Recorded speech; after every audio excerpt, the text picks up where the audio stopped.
The project in Sri Lanka received the Silver Award because of the way in which it was very specific, it was very concrete, it was very architectural in many ways. It takes members of the army and instead of putting them to war, puts them to really a very active mode of realizing construction, and therefore their expertise, their knowledge, their activities become utilized for the creation of architecture, but also new spaces. This was done using relatively simple methods of construction, but what is unique about it, instead of simple methods of construction, actually also resulting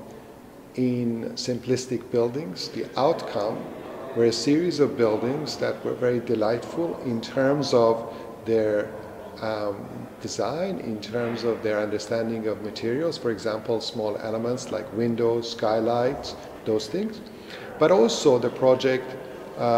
dealt very beautifully in terms of its relationship between architecture and topography, or architecture and landscape. And it also points out that with relatively modest resources, but a dedicated team, we have the capacity, Sri Lanka will have the capacity to actually produce some extraordinary architecture. The jury had an easy task in selecting Sri Lanka as one of the winners for the Silver Prize,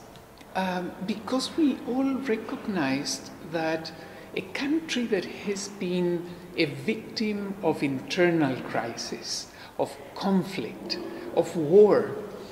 has had the capacity to turn the coin and look at the values of the leftovers of conflict. And the leftovers of conflict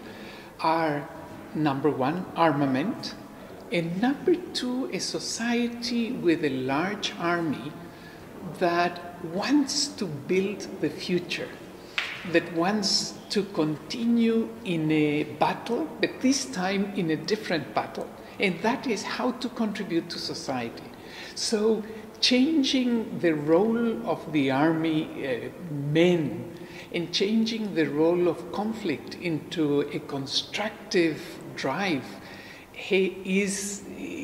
the most important value of this prize. Getting individuals who had been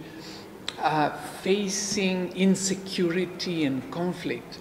to focus now on the potential of using their skills or acquiring skills to use them for constructing a different future and a different landscape for society is absolutely recognized as a high social value.